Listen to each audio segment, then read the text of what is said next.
Welcome back to Les Schwab Tire Center's Outdoor GPS, presented by Fisherman's Marine and Outdoor. Now it's time for your weekend tech tip, brought to you by Chevy Silverado. Welcome back, everyone. Now, this is just a perfect little transition for a TV host, right?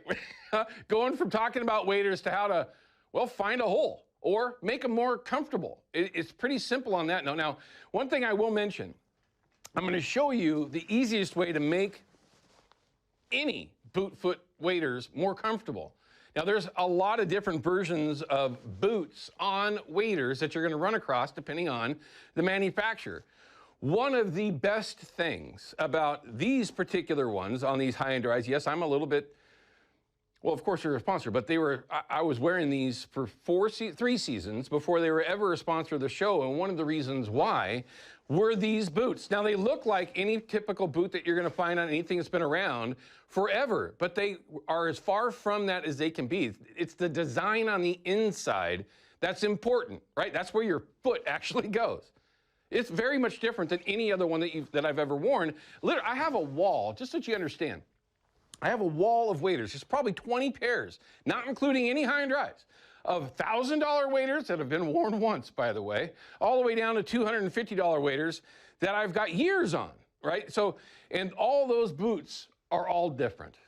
It's just the way it is, the way the industry works. These are very, very good boots, but here's the thing.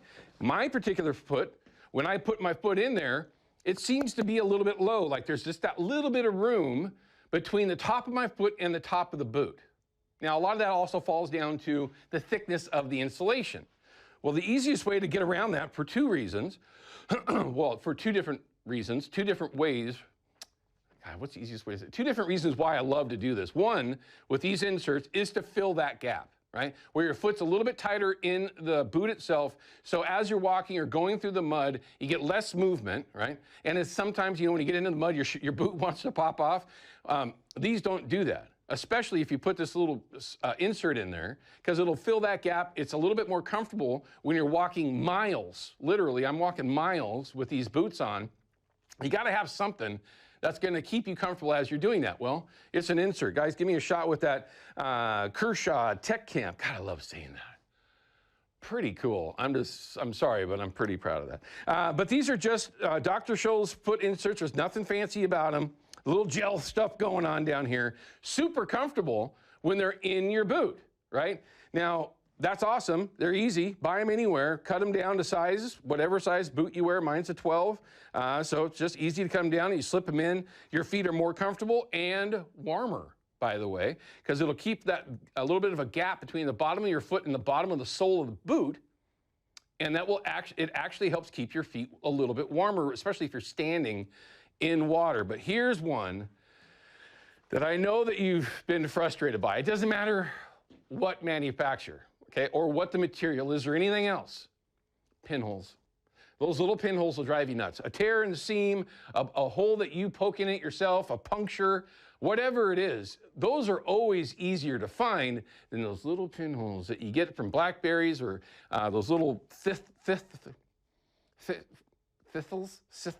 Jeez, I can't even say it. But it'll drive you crazy. Here's the easiest thing to do. Take a flashlight, okay? Drop it into your boot. Turn off the light in whatever room you're in your house or wherever in your car. I've done it before.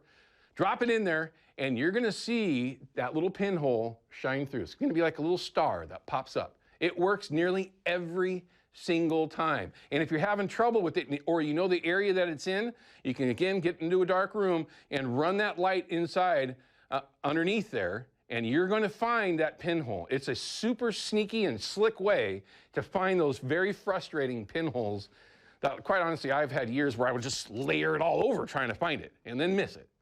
You know what I mean. You've been there before. All right, we'll be back in just a couple minutes with your deal of the week from Fisherman's Marine.